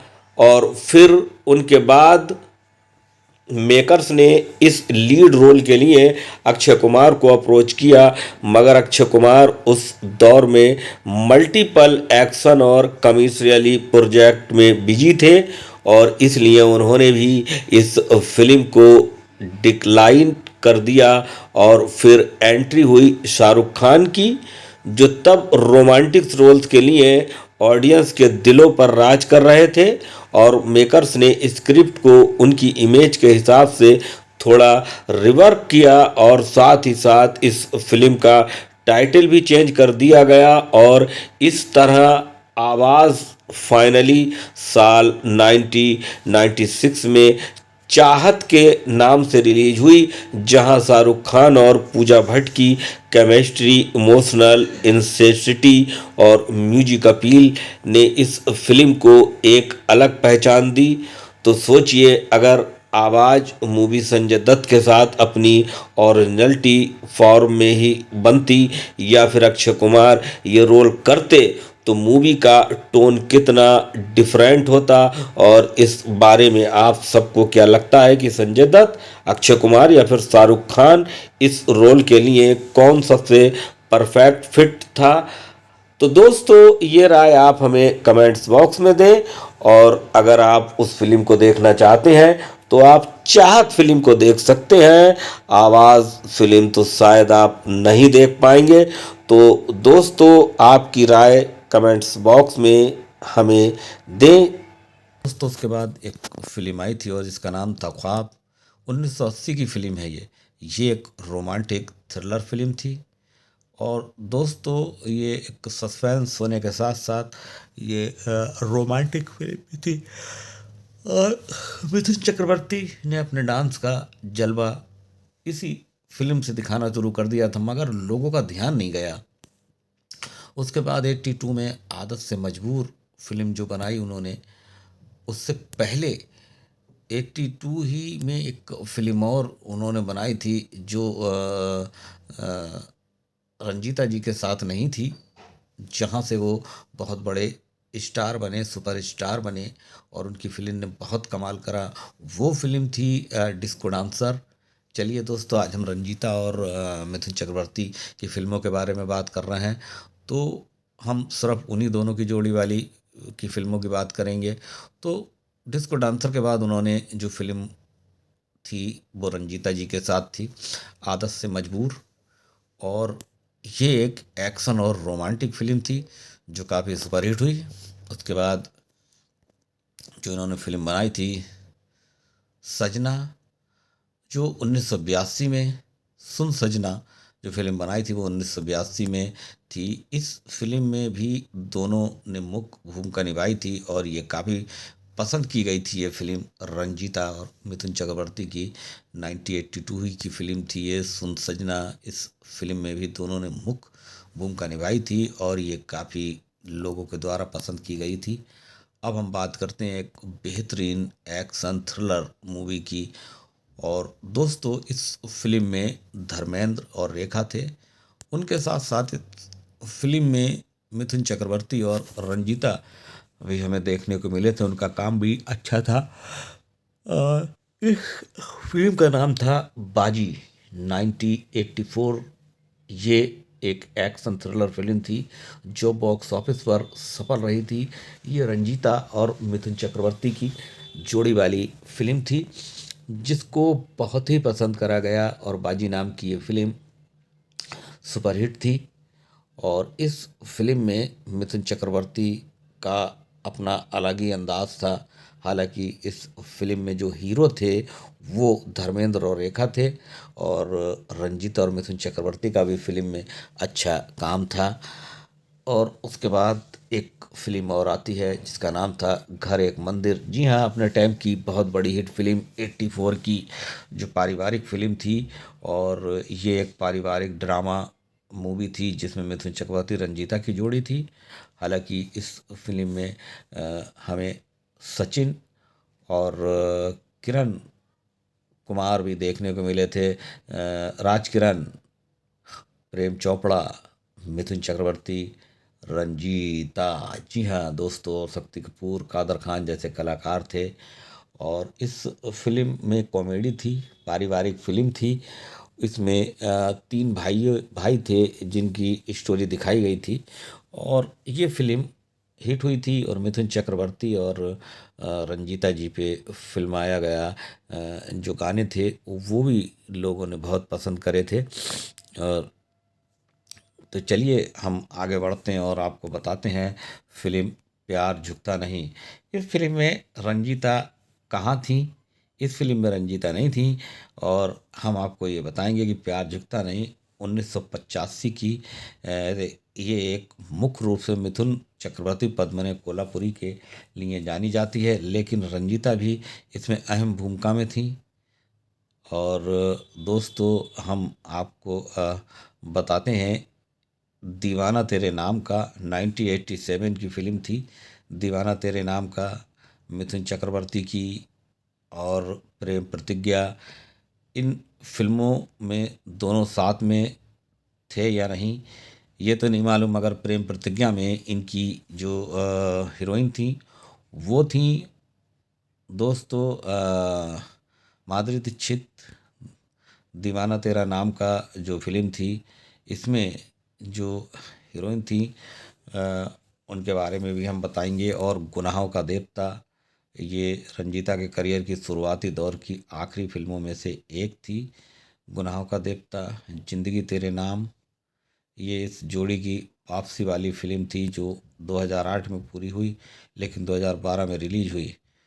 और हम अब बात करें एक ऐसी फिल्म की, मिथुन चक्रवर्ती की कुछ ऐसी फिल्में थीं, उनकी कुछ अन्य फिल्में थीं। हमसे बढ़कर कौन, तकदीर का बादशाह, 1920, नसीहत, कत्ल, राज तिलक, सुपरमैन, फरेब जैसी फिल्में थीं जो इनकी विशेष फिल्में थीं। और वहीं हम बात करेंगे कि मिथुन चक्रवर्ती रंजीता की फिल्मों में अक्सर सुरक्षा, 1979 जैसा एक्शन और तराना जैसी रोमांटिक कहानी होती थी जो युवा दर्शकों को खूब पसंद आती थी। वहीं राजश्री प्रोडक्शन में रंजीता ने राजश्री प्रोडक्शन के साथ बहुत काम किया और मिथुन चक्रवर्ती के साथ उनकी केमिस्ट्री ने इन फिल्मों को यादगार बनाया। फिल्मों के अलावा भी कुछ अन्य फिल्में हो सकती हैं लेकिन ये उनके करियर की सबसे प्रसिद्ध फिल्में हैं जिनके बारे में हमने बताया है। और कुछ ऊपर नीचे भी हो सकता है, किसी फिल्म में शायद रंजीता हो या ना हो। तो दोस्तों ये था मिथुन चक्रवर्ती और रंजीता जी की फिल्मों के बारे में जो हमने आपको बताया। और हम अब आपको बताते हैं मिथुन चक्रवर्ती और रंजीता के बारे में और भी बहुत कुछ। और रंजीता जी मिथुन चक्रवर्ती की फिल्म जो मेन हीरोइन होती थी उनमें मिथुन चक्रवर्ती और उनकी जोड़ी जो थी वो उस टाइम पे बहुत हिट थी। और मिथुन चक्रवर्ती ने किस फिल्म को रिजेक्ट किया था जो बाद में उसे एक ऐसे हीरो ने करा जो वो बाद में स्टार बना, सुपर स्टार बना। तो चलिए दोस्तों हम आपको बताते हैं, कुछ इस तरह की एक खबर है बहुत पहले से। खबरों के मुताबिक मिथुन चक्रवर्ती शशि कपूर और शत्रुघ्न सिन्हा के साथ दूसरे मुख्य कलाकार किरदार में काम नहीं करना चाहते थे, इसलिए उन्होंने फिल्म ठुकरा दी। बाद में इस फिल्म ने उन्हीं की जगह ली जिस एक्टर ने, उसके बारे में बताएंगे। और कौन सी फिल्म थी वो बताएंगे। तो दोस्तों हम बात कर रहे हैं फिल्म इल्ज़ाम की। इल्ज़ाम फिल्म पहले मिथुन चक्रवर्ती को मिल रही थी। इस फिल्म में शशि कपूर और शत्रुघ्न सिन्हा हमें देखने को मिलने वाले थे, मगर किसी वजह से मिथुन चक्रवर्ती ने इस फिल्म को मना कर दिया और ये फिल्म गोविंदा की झोली में गिरी। और गोविंदा ने इस फिल्म में इतना बेहतरीन काम करा कि वो कहलाए बाद में गरीब निर्माताओं के मिथुन चक्रवर्ती गोविंदा।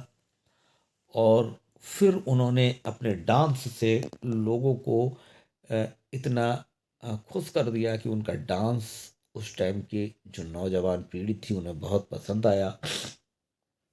और वो हल्के हल्के दादा की जो फिल्में थीं उन पे कहीं ना कहीं थोड़े से भारी भी पड़ने लगे थे। हालांकि मिथुन चक्रवर्ती अपनी जगह मिथुन चक्रवर्ती हैं। ऐसा होता है कि जैसे खुद मिथुन चक्रवर्ती किसी टाइम पे अमिताभ बच्चन की फिल्मों पर भारी पड़ने लगे थे। हालांकि अमिताभ अपनी जगह अमिताभ बच्चन थे, मगर हुआ ही कुछ ऐसा था कि लोग उनको, मिथुन चक्रवर्ती को यंगरी यंग मैन भी कहने लगे थे। क्योंकि जहां अगर देखा जाए तो मिथुन जो चक्रवर्ती थे वो कहीं ना कहीं उस टाइम ऐसी ही फिल्में कर रहे थे जहां पर गरीबों का मसीहा दिखाया जाता था एक्टर को। और फाइटिंग सीन, डांस और गाने बेहतरीन फिल्मों में। ऐसा ही इनके साथ हुआ जब इल्ज़ाम फिल्म जब करी गोविंदा जी ने और वो स्टार बन गए, उन्हें फिल्में मिलती चली गई, डांस देखने को मिलने लगा लोगों को। तो लोगों ने भी कहना चालू कर दिया गरीब निर्माताओं के मिथुन चक्रवर्ती गोविंदा। और ऐसी खबरें और ऐसी बातें हमेशा चलती रहेंगी और किसी भी दशक में ये बातें ख़त्म नहीं होंगी कि जो नई पीढ़ी है उन्हें भी पता चलती रहती हैं। और आजकल जो जो हमारा ये प्लेटफॉर्म है सोशल मीडिया का, इस पे इससे तो काफ़ी बातें पता चलती हैं। और हम इल्ज़ाम फ़िल्म के बारे में बात कर रहे थे, तो दोस्तों वो इल्ज़ाम फ़िल्म जो थी वो गोविंदा जी ने बाद में करी और मिथुन चक्रवर्ती ने वो फिल्म को छोड़ा और गोविंदा जी बने बड़े हीरो। और हम अगर बात करें आपसे मिथुन चक्रवर्ती के बारे में, तो मिथुन चक्रवर्ती की आगामी फिल्में जो है, दिग्गज अभिनेता मिथुन चक्रवर्ती के पास फिलहाल हाउसफुल 5 और लाहौर 9747, द दिल्ली फाइल्स जैसी कुछ परियोजनाएं पाइपलाइन में हैं। हालांकि मिथुन चक्रवर्ती द्वारा अस्वीकृत फिल्मों के बारे में भी कुछ हम आपको बताएंगे। और इन फिल्मों के बारे में, मिथुन चक्रवर्ती ने जिन फिल्मों को लगभग मना करा था उनमें वो 7 दिन, अपने व्यस्त कार्यक्रम के कारण मिथुन चक्रवर्ती ने इस पारिवारिक ड्रामा को ठुकरा दिया। बाद में अनिल कपूर ने उनकी जगह मुख्य भूमिका निभाई और अपने अभिनय के लिए खूब प्रशंसा बटोरी। वहीं इल्जाम खबरों के मुताबिक मिथुन चक्रवर्ती शशि कपूर और शत्रुघ्न सिन्हा के साथ दूसरे मुख्य किरदार में काम नहीं करना चाहते थे, इसलिए उन्होंने फिल्म ठुकरा दी। बाद में गोविंदा ने उनकी जगह फिल्म में काम किया। 2 कैदी, मिथुन चक्रवर्ती को कन्नू की भूमिका की पेशकश की गई थी, लेकिन व्यस्त कार्यक्रम के कारण उन्होंने फिल्म को ठुकरा दिया। बाद में गोविंदा ने उनकी जगह ली और संजय दत्त, अमरीश पुरी और गुलशन ग्रोवर के साथ काम किया। और ये फिल्म इनके दर्शक जो थे, जो इनके फैन थे, उन्होंने खूब पसंद की। वहीं एक फिल्म थी जिसका नाम था माफिया। खबरों के मुताबिक मिथुन चक्रवर्ती ऊटी में शूटिंग करना चाहते थे, लेकिन फिल्म की शूटिंग कहीं और होनी थी, इसलिए उन्होंने मना कर दिया। बाद में पुलिस अधिकारी भगत सिंह की भूमिका के लिए आदित्य पंचोली को चुना गया और आदित्य पंचोली ने भी इस फिल्म में वो रोल काफ़ी अच्छे से निभाया था। और इरूबर खबरों के मुताबिक फिल्म निर्माता मणिरत्नम ने पहले मिथुन चक्रवर्ती को मुख्य भूमिका की पेशकश की थी, लेकिन अज्ञात कारणों से उन्होंने फिल्म को अस्वीकार कर दिया। बाद में इस तमिल राजनीतिक ड्रामा में मोहनलाल ने उनकी जगह ली। और दोस्तों अब हम आपको बताते हैं कि सूरबंशम, अपने व्यस्त कार्यक्रम के कारण मिथुन चक्रवर्ती ने इस हिंदी एक्शन ड्रामा को भी ठुकरा दिया था और बाद में अमिताभ बच्चन ने उनकी जगह दोहरी भूमिका निभाई और फिल्म काफ़ी सफल रही, जो कि हर हफ्ते पहले टीवी पर आती थी। इसे हजारों लाखों लोगों ने इस फिल्म को पसंद किया। और एक ऐसी फिल्म के बारे में हम आपको बताते हैं जिसका नाम है घायल। आर्थिक दिक्कतों के चलते मिथुन चक्रवर्ती को एक्शन थ्रिलर फिल्म छोड़नी पड़ी। बाद में सनी देओल ने उनकी जगह मुख्य भूमिका निभाई। ये हिंदी ड्रामा बॉक्स ऑफिस पर ब्लॉकबस्टर हिट साबित हुई। जी हाँ दोस्तों, और ये ऐसी ही कुछ और मज़ेदार बातें जानने के लिए आप हमारे चैनल को सब्सक्राइब कर लें।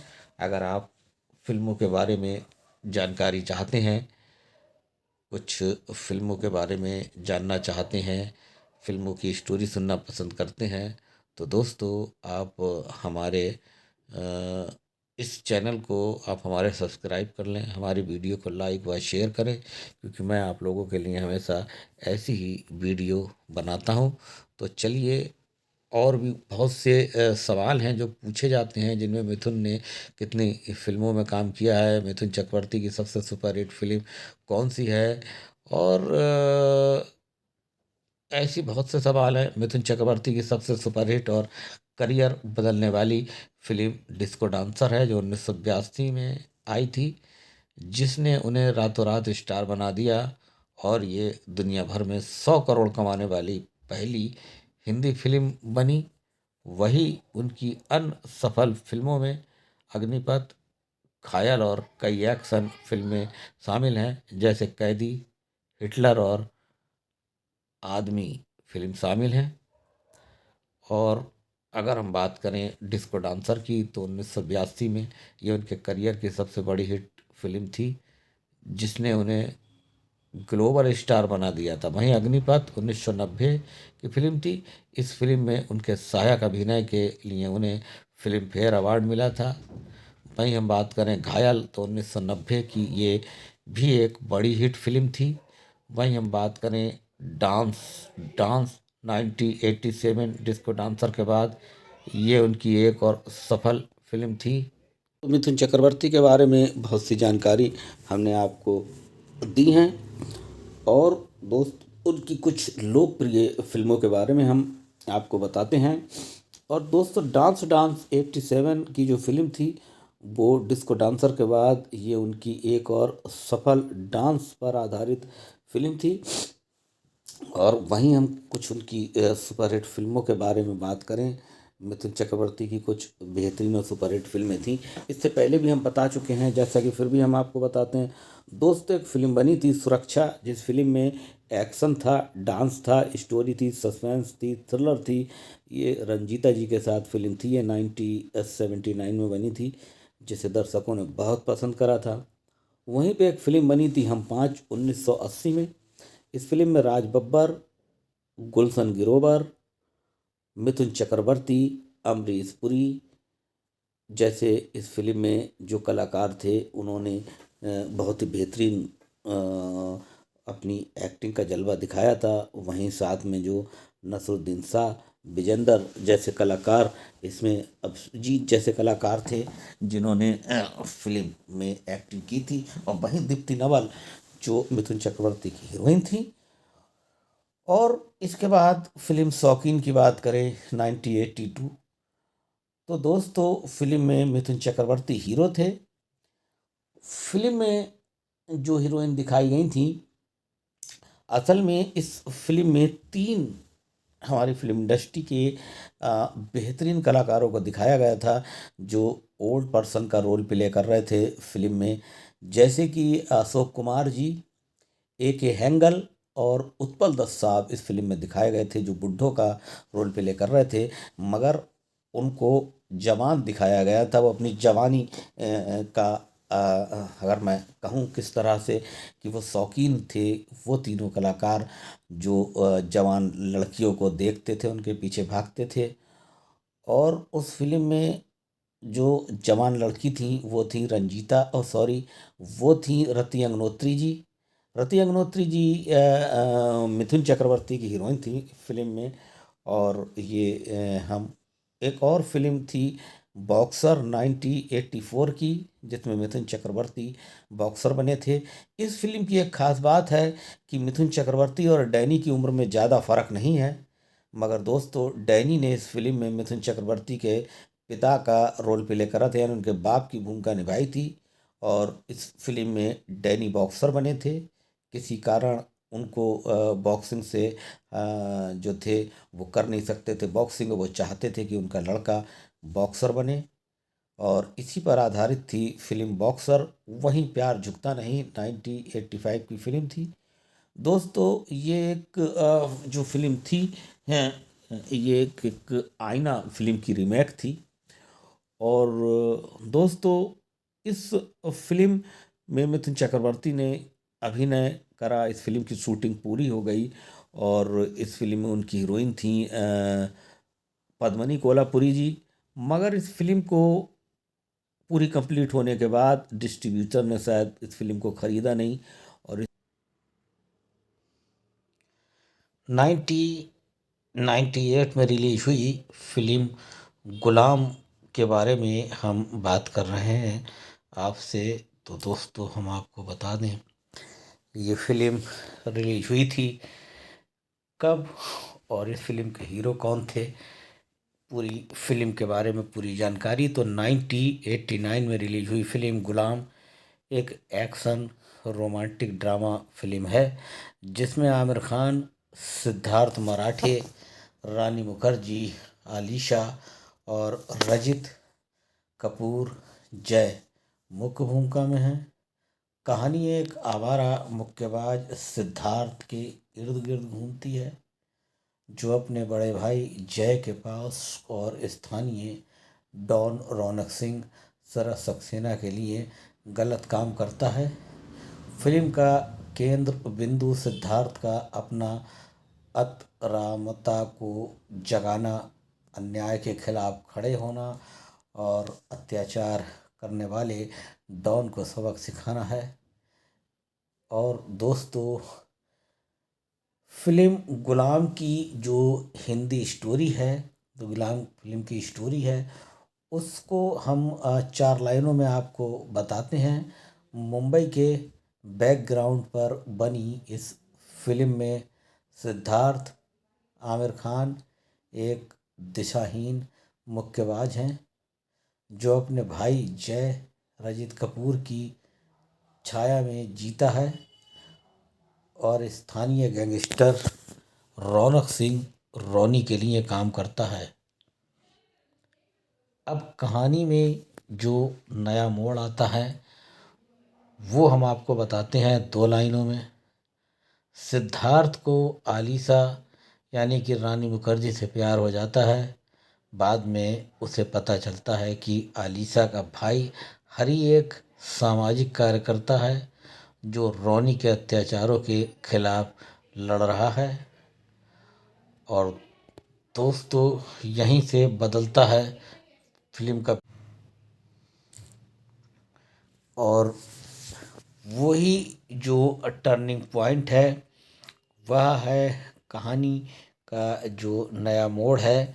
वो सिद्धार्थ को आलिशा यानी रानी मुखर्जी से प्यार हो जाता है। बाद में उसे पता चलता है कि आलिशा का भाई हरी एक सामाजिक कार्यकर्ता है, जो अच्छे काम करता है, समाज के लिए वो काम करता है और एक वो समाज सुधारक है।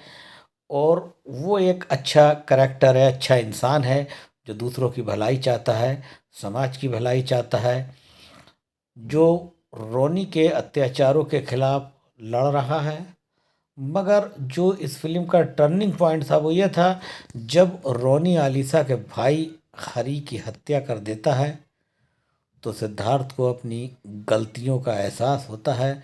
वह अपने भाई की वफादारी छोड़कर रोनी के खिलाफ गवाही देने और उसे सजा दिलाने का फैसला करता है। और फिल्म का एंड, जो फिल्म का क्लाइमैक्स था, उसके लिए हम 4 लाइनें आपको बता रहे हैं।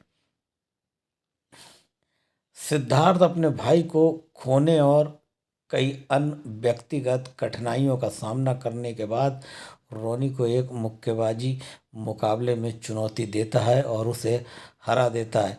दोस्तों, हम इस किसी भी फिल्म के बारे में इससे ज़्यादा नहीं बताते हैं, क्योंकि ये एक एक्शन सस्पेंस थ्रिलर मूवी है।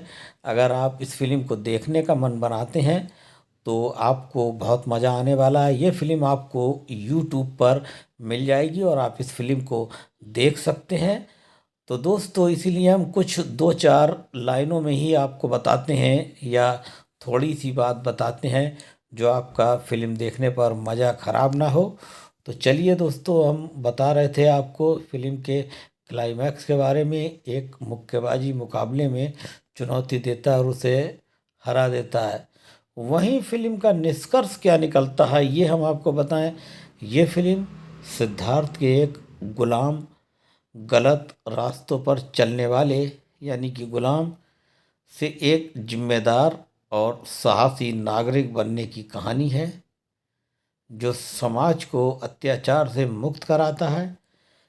फिल्म का संगीत विशेषकर आतिक खंडाला गाना और एक्शन दृश्य बहुत प्रसिद्ध हुए थे।